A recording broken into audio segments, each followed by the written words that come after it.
एक और जहां कड़ाके की इस ठंडक ने किसान उनकी फसलों तक को बेहाल कर रखा है, वहीं दूसरी ओर कुछ इलाके ऐसे भी हैं जहां किसान के साथ साथ उनकी उपज भी गुलजार हो रही है। जी हाँ, हम बात कर रहे हैं फतेहाबाद की, जहां कुछ किसानों के चेहरे पर खुशी की चमक दिखाई पड़ती है।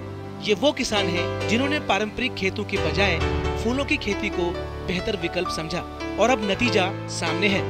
पाले और कोहरे की वजह से आज जहां सरसों और कनक लगाने वाले किसानों के चेहरे उनकी फसलों की तरह मुरझाए दिख रहे हैं, वहीं फूल उत्पादक किसानों के चेहरे उनके फूलों की तरह ही खिले नजर आ रहे हैं।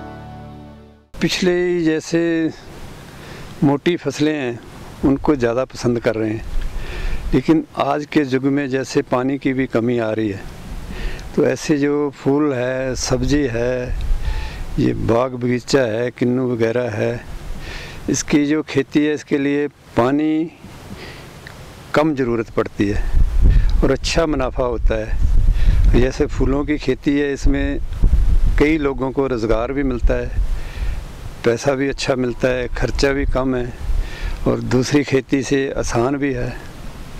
तो मैं तो यही सभी को कहूँगा कि उनको इस ज़माने के हिसाब से नए तरीके से खेती करनी चाहिए।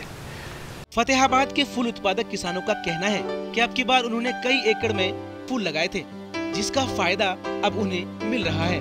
किसानों का मानना है कि फूलों की खेती कम लागत में ज्यादा मुनाफा कमाने का बेहतर जरिया है। फतेहाबाद में फूलों की बहार का आलम यह है कि अब यहाँ के फूलों से दिल्ली से लेकर मुंबई तक के बाजार गुलजार हो रहे हैं। से आपको सलाह दी जाती है किसान भाइयों को आजकल परंपरागत खेती को छोड़कर और फूलों की खेती भी अपनाएं तो इससे भी अच्छी आमदनी प्राप्त कर सकते हैं। और आजकल किसान अपने फील्ड पर अच्छी आमदनी प्राप्त कर रहे हैं और अच्छी फसल ले रहे हैं। सही बहुत अच्छी पैदावार होती है और इससे इनकम भी बढ़ती है। जो फूलों की खेती है इसमें पानी भी कम लगेगा, पानी की बचत होगी और वातावरण भी शुद्ध होगा, क्योंकि ये खुशबू और महक देते हैं, इससे वातावरण में सुधार होता है। तो ज़रूर इसको अपनाना चाहिए। किराया करीब 18-20 रुपए तक यहाँ फार्मर खेत से ही ले जाने लग रहे हैं। पाले और कोहरे की मार के बीच फतेहाबाद में फूलों की बहार एक अच्छी खबर लेकर आई है।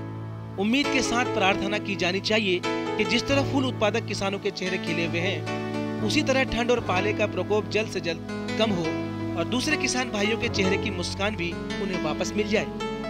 जनता के लिए फतेहाबाद से धर्मेंद्र गोस्वामी की रिपोर्ट।